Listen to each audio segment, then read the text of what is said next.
Well, my old neighbor had my wife bring home their coffee table to see if I could weld it. It's made out of, I don't know, this crap feels like, I don't know, some sort of pot metal. It is magnetic, so there's some steel in there, I guess, but what a stupid design. It's got these big legs, and then this little bar is welded on to the legs, and then it goes in there again so that it can be broken down small and shipped from China, most likely. So, I guess we're gonna stop what we're doing with the old bandsaw, and I think I'll probably weld these guys back on and then just weld it all up solid. There's no reason they'll ever need to take it apart, I would hope, anyways. All these other legs they're about to break off. They're barely hanging on by a thread, so the whole thing kind of needs to be welded up. And then all these little plastic tabs are all broken. Good thing there's, 50 of them though, instead of just using like 5 or 6 nice metal tabs. Yep, so I'm just gonna, I guess we'll start taking the top off. See where that gets us. Bust out the old welder. Yeah, there's not enough to weld to. Like, they just welded it right in the middle there, but it's very flimsy, and if I weld up here, the bars won't be able to slide over it. I'm not sure. I think it's probably gonna be best to just slide the bar over it and then weld around it. Make it unremovable, but I mean, this furniture these days, especially, this one in particular, it's all just throwaway garbage anymore. Nobody keeps this crap. Especially like after this, once it's been broken, usually it's just garbage. They have little kids, so I'm sure little kids jumping on this just, broke it. That's the way she goes. All right, got all the paint ground off of the ends, and as much as I could, well, actually I missed that one, as much as I can off of these guys. Then I'm gonna weld the little feet back on, and then I'm gonna weld the cross braces. That'll be about as strong as this thing can get without putting gussets in, and I ain't gonna do any of that crap. All right, so these ones that are still stuck back on, I'm gonna make sure they're as square as I can get them. Right there. And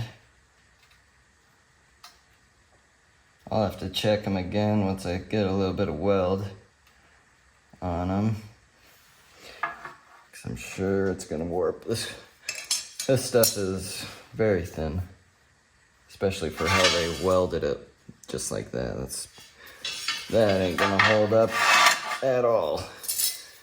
Oh, good thing I picked up some welding wire today. I don't ever use this stuff. I've had the same jar for probably 20 years. When we got this old welder, it's a Lincoln 3200 HD, and she works like a charm. It's been a good welder. I was looking at them at Home Depot the other day, and this same updated version obviously is $900 now. That does the same amperage. Pretty sure when we bought this thing it was like 400, maybe 500 tops. Just the good old inflation from our amazing government. Just freaking bleeding us all dry. So I believe you works better when this is really hot, but you just kind of melt it in there. It's supposed to help with spatter sticking on, which I haven't really had much of a problem. I do get some spatter out on the parts every once in a while, but yeah, probably will with this. It's powder coat, and it's very thick powder coat. Like, They way overdid it with powder coat. Took a while to grind off. But it'll just bubble up and melt away, and then I'll have to sand it smooth. Run the gas a little higher than normal. And we're just gonna go for it here. I don't know what you guys are gonna be able to see, because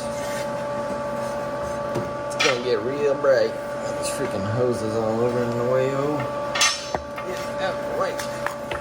So I think what we want to do is kind of fill this back in. That's where they originally welded it. I can't really go up on the edges because I got to be able to fit those bars back over it. So I'm just going to kind of fill in here.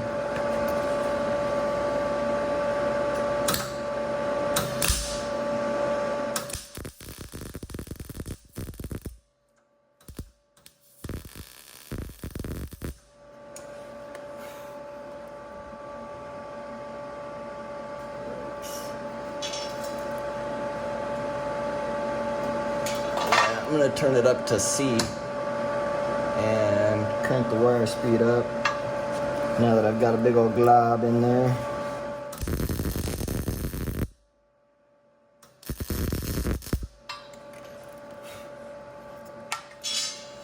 You know, it's welding a little better. There's just nothing to really weld to.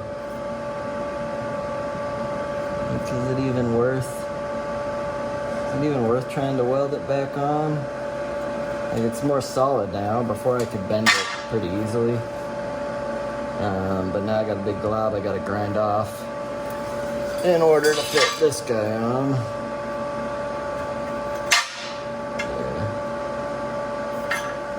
Yeah, I don't know. You know?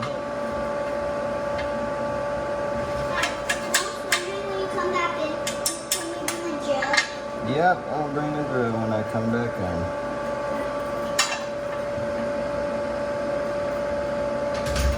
Alright, that's pretty good. I'm just going to grind that off, and then I'm just going to weld the bar on.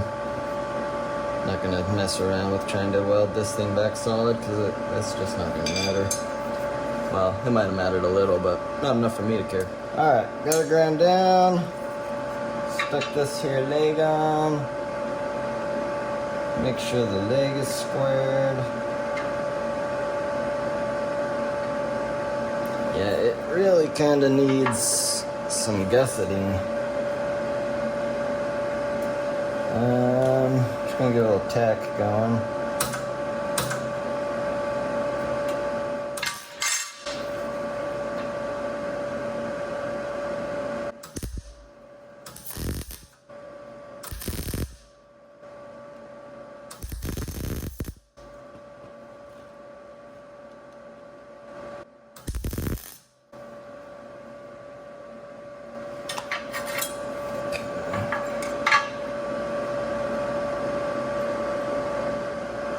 Good enough for the girls I go out with.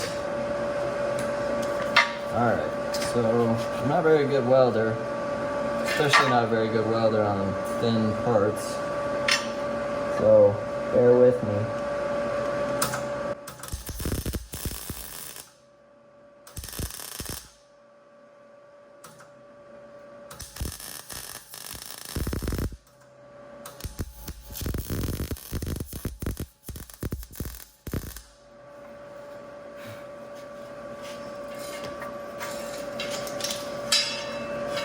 So,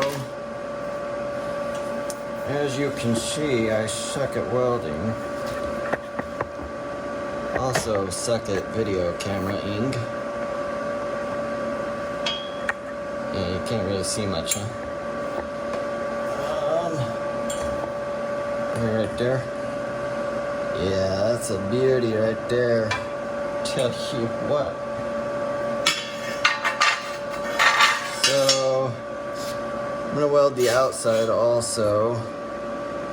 There and there. That'll be easy to grind. I'm gonna have a hard time getting this to look good because I can't really get a grinder in there very well. But you know, what do you do? My wire seems to be like sticking. I'm at like the end of the roll, so it's kind of binding up, it feels like.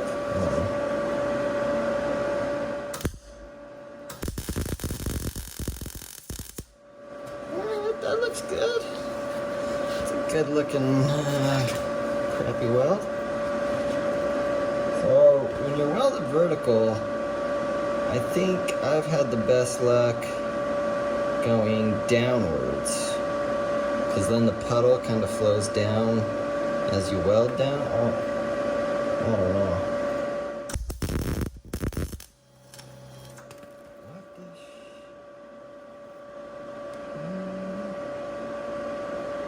Yeah, I don't know what happened there. It's like it just doesn't feel like it's feeding very well. I'm gonna grind this out and see how crappy I can make it look. Just to make sure it's even worth doing. Alright, so here we are after grinding. It doesn't look great, but I think it's gonna be okay-ish enough. I can't really get a grinder in to grind in those corners in there. I mean, it does kind of look worse in the camera because I'm very zoomed in. I think once it's all painted, it'll look okay and quite a bit stronger than it was, I think. Well, nobody probably cares about this, but finally finished up welding all of them. It looks, you know, pretty horrible. But nothing a little bit of rattle can, Krylon, fusion all-in-one paint plus primer can't fix.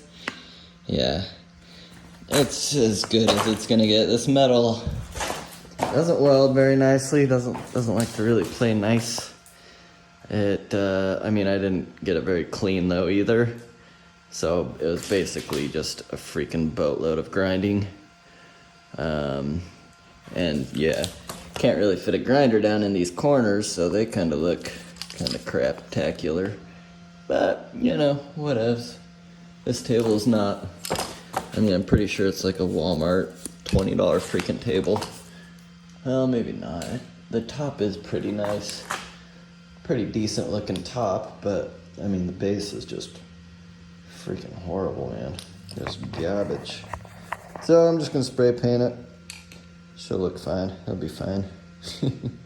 Alright, it's the next day, and I have painted and put her back together again. Gosh, this freaking focus. Oh, this is about the worst of it. Right there. The rest looks pretty good. Ground down the welds as much as I could. It's just really hard to get these inside welds ground down smooth. But I mean, compared to the rest of the table, it's all markers all over it, which just needs sanded and refinished. But yeah, I think it looks good enough for the girls I go out with. I thought it was like a cheap Walmart table, just based on the frame construction being janky.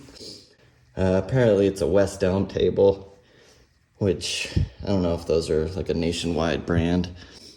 But here in Utah, West Elm it's kind of the higher end of furniture, mid to high-ish. Not super expensive, but it's not very cheap either.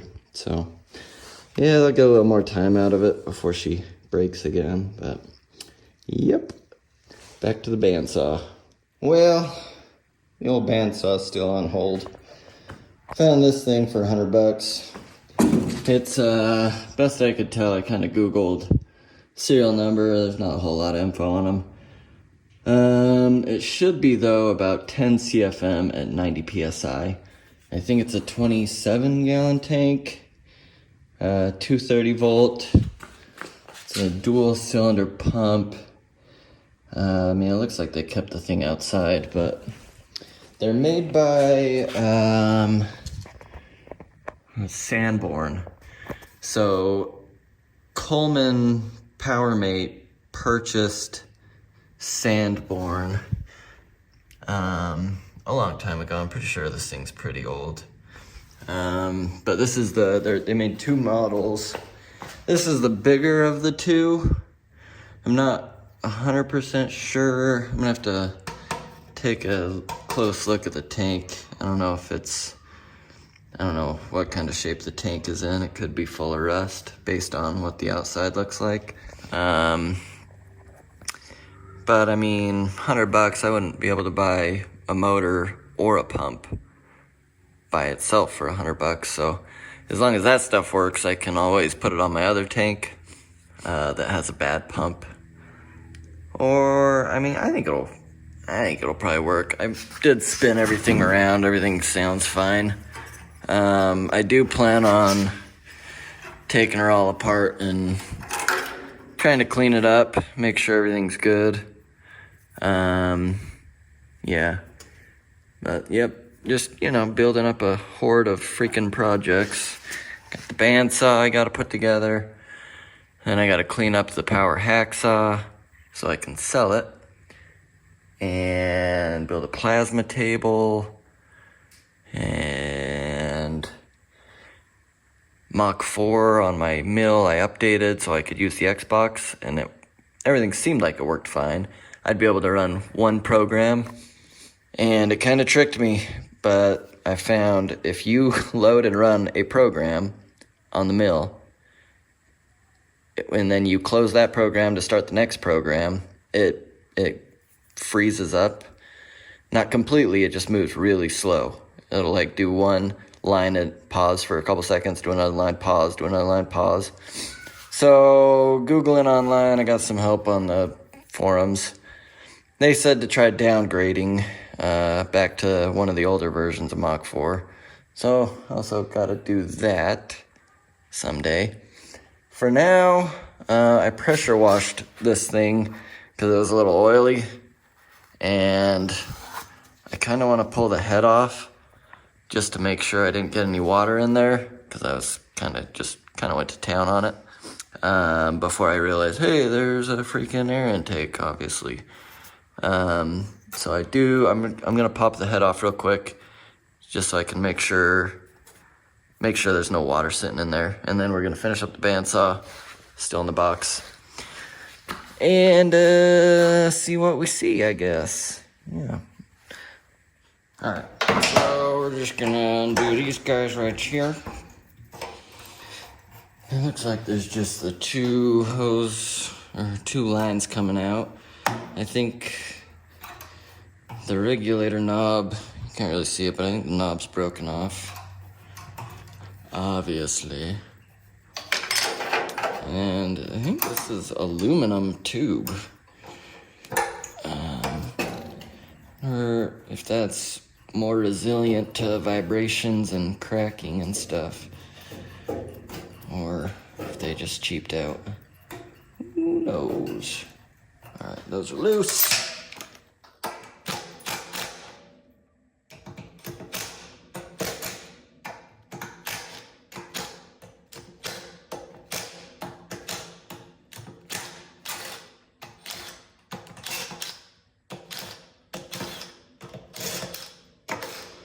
Yeah, this sucker is rusty, which in Utah you would think we'd have a lot of rust, but we really don't. It's super loose down there. Stuff doesn't rust here in Utah. I think they do use some salt on the roads, but they're only allowed to use it in certain places. I think for the most part they use sand. They just spray sand everywhere. Come on, buddy.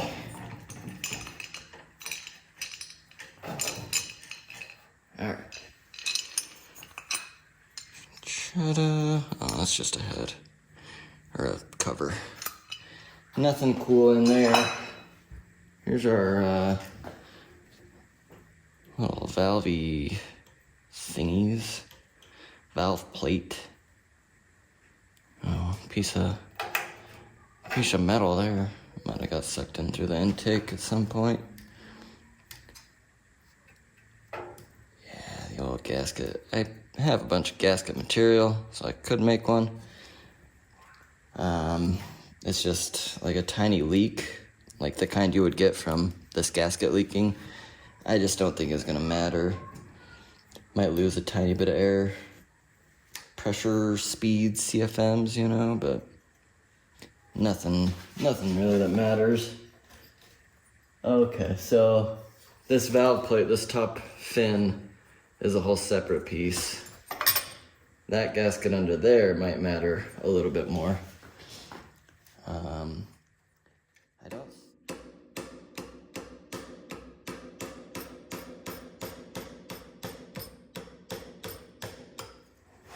Oh man, that gasket is definitely ripped.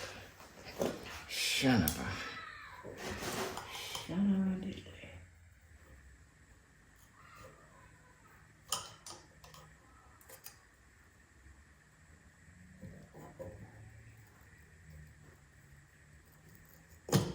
Yeah, I'm not gonna be able to save that one. It's just falling apart.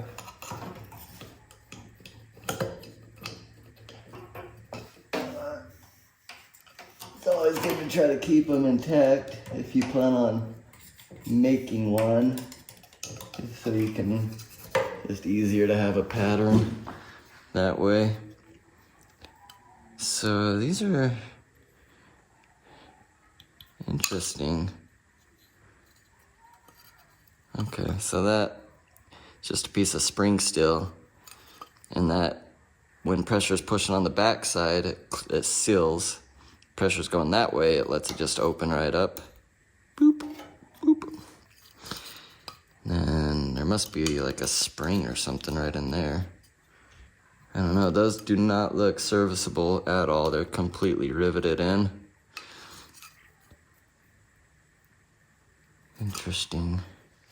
Wanted to check the pistones, and the pistones look good. Cylinder wall is supposedly cast iron, so I could run a hone through it. It's pretty dirty, got a little bit of dirt in there, but kind of what you get with the air compressor that lives in a shop. Most people don't think to do maintenance on air compressors, like clean the air filter kind of stuff, but there is definitely oil on the cylinder walls. And supposedly this is a cast iron cylinder, so there must be a sleeve. Can't really see much of a sleeve, but I mean, it's gotta be a sleeve, because the rest of it's aluminum. See? Cast iron. Looks an awful lot like aluminum to me. Yeah, it must be sleeved maybe from the bottom. That would be kind of weird, have a sleeve go up from the bottom of the cylinder. I mean, it looks like there's a line there, but up close it doesn't. It looks like that's just the machining mark. So, let's see, yeah, I will definitely have to make a gasket for this one. I don't know if you can see that. It almost looks like somebody tried to hone it, because those, well, they're not really cross hatches, they're more just circular hatches. They don't do a lot of hatching. It looks like somebody just took a Scotch-Brite pad and went like that. But I don't think it really matters. I mean, it's not a car engine that's going to be running 24/7. If the rings are seated, they're seated. If they're not, they're never going to be. I guess it's kind of weird looking at pistons like this, because I'm used to looking at engines. And it's like, yeah, there's a bunch of carbon buildup. You can kind of get an idea of how it was running, how long it's been running. But these, there's no combustion, so there's no carbon buildup, so you can't really tell, other than the wear on the cylinder walls, which I can still see cross-hatching, which kind of tells you that there's not a ton of time on it. But on the other hand, it's like car engines with 1 million miles, pretty often you can still see cross-hatching. That's not usually what wears out. But yeah, anyways, we're gonna let this kind of sit here and marinate for a little while before we get to her. And I gotta get the bandsaw put together, just because trying to check the boxes off the list. one thing at a time. Or if you're like me, do 10 things at a time and just never actually get to them. Super fun that way. Alright, we're gonna throw this guy back on there. See if I can't figure out. Guessing this is 1/4 inch and this is 3/8. I already got a roll of this stuff from the other air compressor. So we got that going for us. Actually, this one doesn't. That's kind of weird. What does that even do? Goes into this body here. Goes down. Oh, there's a little plunger sticking out the bottom of it. I don't know if you can see that. Where'd it go? There it is. See the little plunger poking out the bottom? So that, when this thing's pressurized, will push down. And this will go boop, and I guess probably shut it off. So this thing is probably always pressurized. I'm assuming. But I would guess it has to be pressurized to tell this thing to turn off.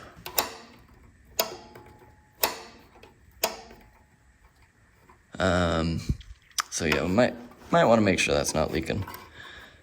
This one here, bigger line, as it pumps through that, and that should go into the regulator and then directly into the tank. And there should be a one-way check valve somewhere in there somewhere. That way there's not air pressure always on the head. All right, I'm gonna get the camera set up, finish the bandsaw before I make you guys all sick from my crappy camera holding skills.